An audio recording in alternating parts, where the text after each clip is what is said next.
ทักทายสบายดีพ่อแม่พี่น้องที่ติดตามเขาชมพี่น้องทักทายสวัสดีย่ำเทงพี่น้องหลังจากกินข้าวแล้วก็ว่าสิไปยำแฮวพอน้องแก้มนะพี่น้องมันว่าวิได้ยำ3 มื้อแล้วแฮวแล่นพี่น้องไปแต่ว่าเป็นบรรยากาศนี่พี่น้องเฮาป่าเฮาดงนี่เป็นไปเลยกะมานหรือประมาณก็ไปติดตามมาชมมันเดียวนะพี่น้องได้หรือบ่ได้ก็เนาะไปเป็นบรรยากาศเฮาป่านี่จังมือไป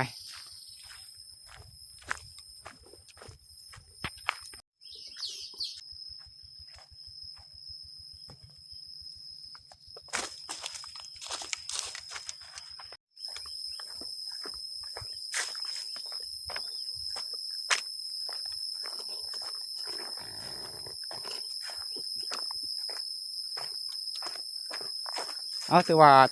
แดดกำลังจัดนะกำลังหอนตอนนี้ประมาณ2 โมงก็คือ14 โมงปลายแล้ว3 โมงย่างแล้วพี่น้องก่อนไฟขอชุด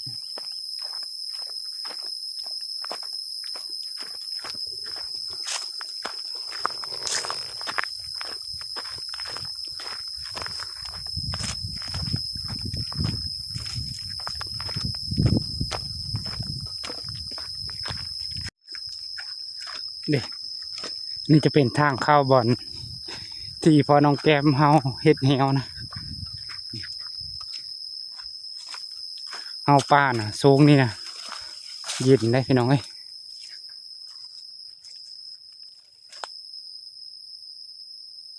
สีเขาเฮ็ดนะ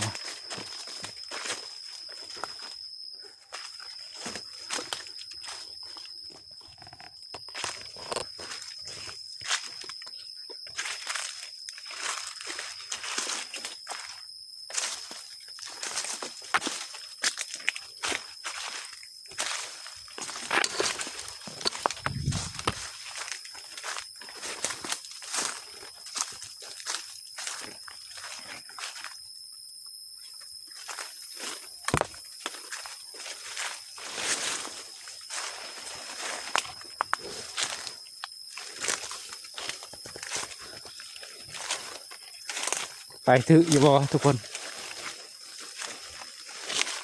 ก็ว่ามีกุ๊กไม่เปิดง่ายนะถือดูบ่ว่า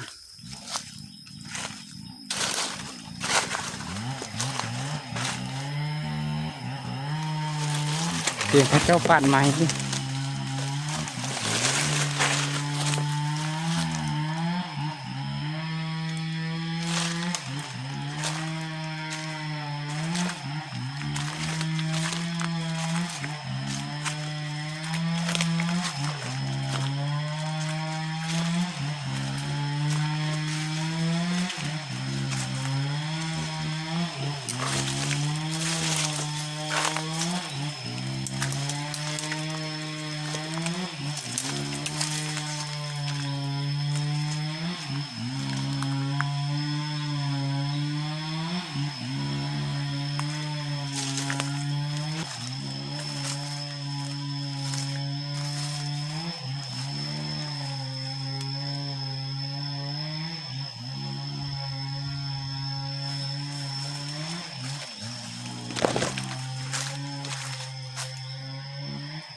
เขาเจ้าตัดไม้อยู่นี่พี่น้อง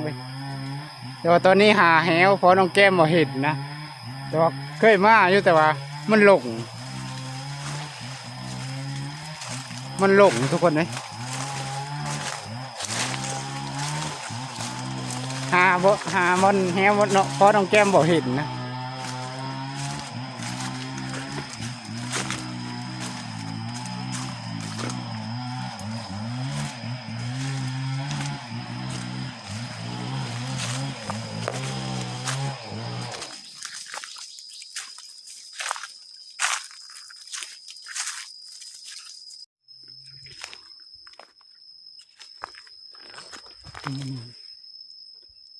เห็นแล้วทุกคนเลยแต่ว่าบ่ถือนะ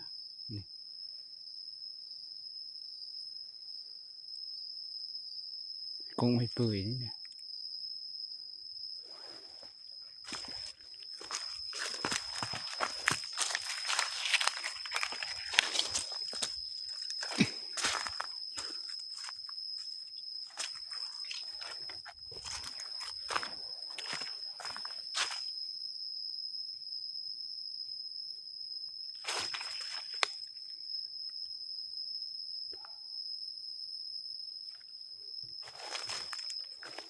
ตัวนี้ลูดเว้ย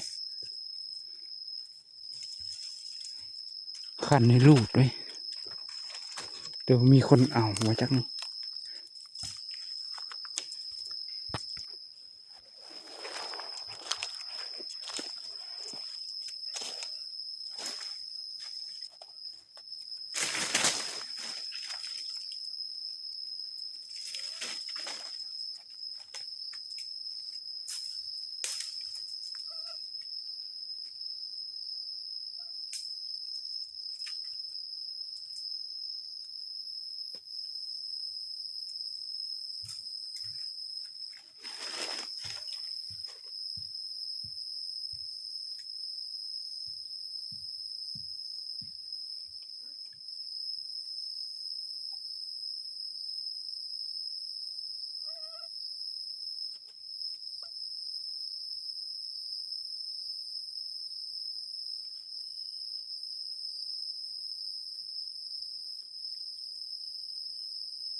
นี่ทุกคน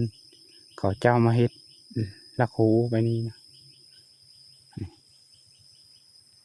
บ่ฮู้ว่าเขาเจ้าสิลักยามหรือบ่นะนี่ไป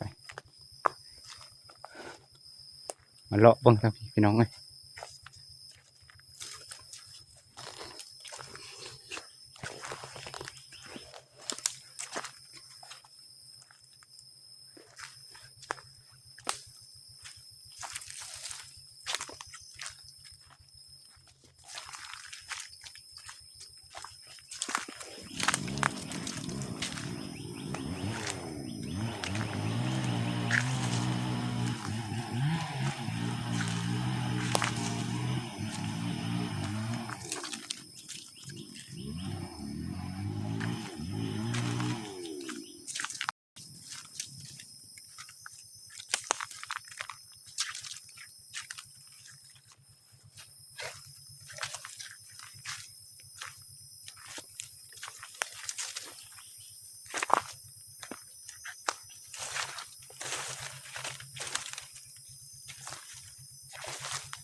ปอตัวทุกคนปากนี่รูดเซยนี่เก็บตะโบงปอต้องห้อยมันยางนะโอ้โหมีคนเอาด้วยนะทุกคนอ๋อต้องเบิ้งมันยางนะพี่ผู้บนเนาะปอต้องนี่ขึ้นนะพี่เพราะมันค่อยนึกไว้อะค่อยคิดว่าน่าจะมีคนเอานะเพื่อนเนี่ยบางนี่นะน่าจะมีคนเอาเพื่อนว้าวเกิดตัวใหญ่นะทุกคน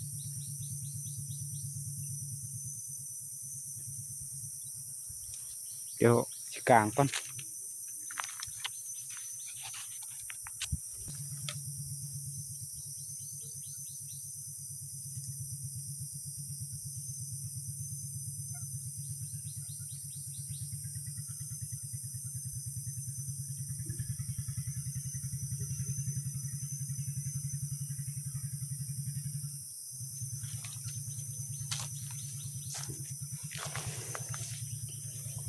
กลางไว้เรียบร้อยพี่น้องนี่โอ้น่าเสียดายน่าจะต้นใหญ่นะน่าจะคนเอาจักพี่น้องเบิ่งพอดเป็นอย่างหดผู้เออ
โอ้ทุกคน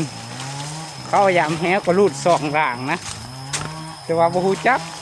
ก้นเอาหรือว่ามันรูดนะบ่ฮู้จักทุกคนเลยแต่ว่า3 มื้อแล้วที่บ่ได้เฮามายามนะแต่ว่าเขาเจ้าก็เฮ็ดโหอยู่หั่นนะบ่ฮู้ว่าคนเอาหรือว่ามันรูดนะแต่ว่าแฮวนะทุกคนแต่ว่าก็เป็นบรรยากาศลงเบิ่งแน่เอาป้าลงเบิ่งป้าก็คือเข้มหน้าเนี่ยทุกคนนะเอาแต่ว่าประมาณว่ากันพี่น้องเอ้ยการหาอยู่หากินก็มันก็มีความผิดพลาดในพี่น้องเอ้ยเอาก็ขอบใจพูดเข้ามาติดตามความชอบเด้อพี่น้องเด้อถ้าบ่ถือบันนี้ก็บันหน้าพี่น้องเอ้ยก็คลิปนี้พอแต่ช่วงนี้ขอเดินป้าเดินตรงเป็นบรรยากาศพี่น้องเอ้ยแต่ว่าเป็นบรรยากาศครั้งแรกเลยนะที่มายำแฮวเพราะว่ากินหาก้อนนี่กะมีแต่แฮวเพราะน้องแก้มนี่แหละเล่นถือกะกินก้อยเล่นหาก้อนนี่กะว่าพิสูจน์ว่าตัวเองมาหยาบว่ามันที่ซื้อนะกะที่แท้แล้วบ่ถือเอาคลิปนี้พอแต่ช่วงนี้คลิปหน้าพอกันไหมพี่น้องพอกันไหมสวัสดี